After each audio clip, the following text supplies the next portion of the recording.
We have the distinct privilege of listening to Greg Pullis today talk about one of his passions in life, and that is the city of Rome. Without further ado, let me introduce to you Greg Pullis. Thank you, Bob.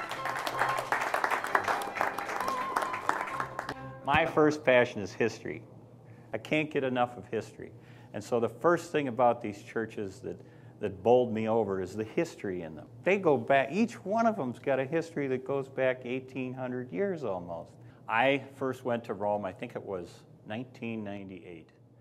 And I was prepared to be awed, but when I went there, I was just knocked off of my feet. I just loved these churches. And after 10 trips, I've now created this book.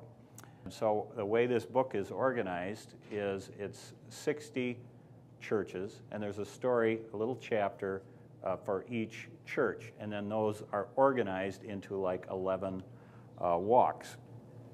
I have back here a map of Rome that we created for our guidebook. So instead of 10 pounds, it's about 2 pounds. And this is my map of the city of Rome, which has in it these 60 churches, and you can see those numberings there. But Rome consists of 7 hills. And so one of the ways to keep track of where you are with these churches is what hill is it on? So get these 7 hills down, you'll be able to find your church. You had St. Andrew's Missals, I think what I had, and each day there's a saint. And so I kind of fell in love with reading about these saints. I do have, when I go to bed at night, you know who this is? This is St. Gregory the Great. So he sits there. And then my next favorite saint, Santa Cecilia.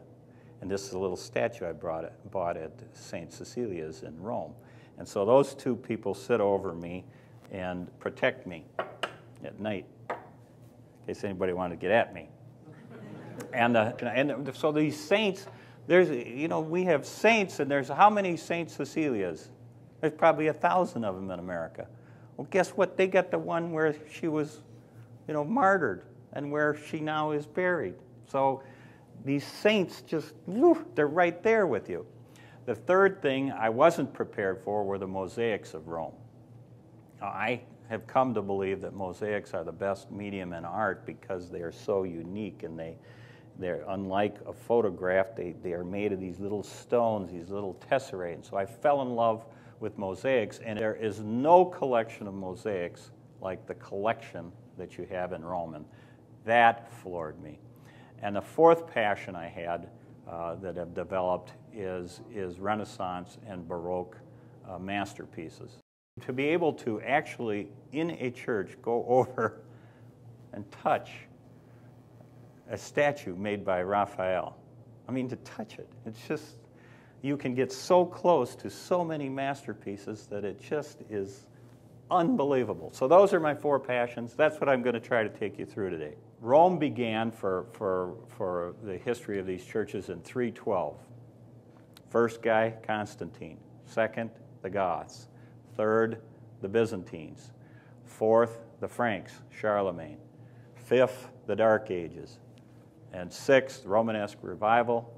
Seventh is the Renaissance revival. I guess we got 8 because we got the Baroque next. It begins in 1600. So all these churches you put into that context. Now we get into the meat of the things. This is the Lateran. This is the very first Christian basilica. This is St. Helen's Church. Who's St. Helen? St. Helen's the mother of Constantine. She is the first Christian archaeologist.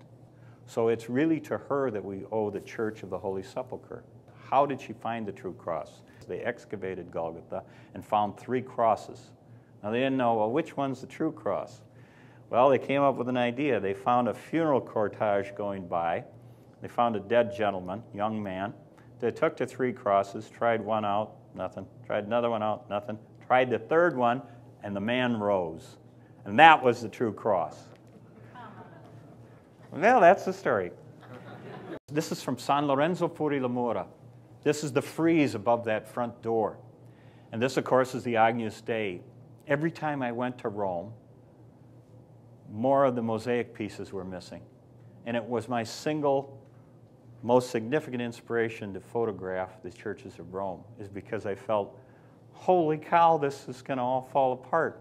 This is the best mosaic in the world. This is the parting of Abraham and Lot.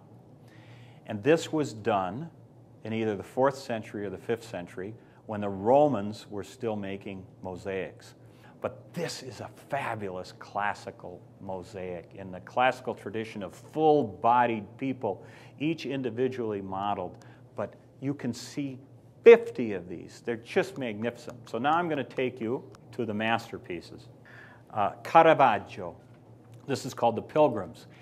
This guy, he's operating at the end of the 16th century. He develops the technique of working in only a few colors. This, of course, is the Vatican. It just bowls you over. You get this close to these masterpieces.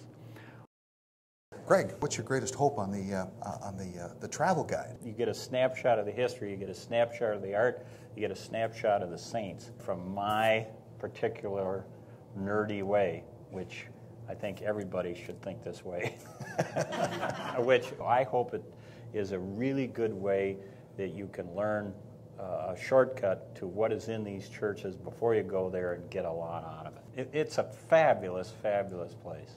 Well, let me just finish with saying that if anybody would like to have Greg come and speak to their group or lead their group over to Rome, by all means, give us a holler. We'll make it happen. Thanks very much for coming, and thanks for your attention. Thank you.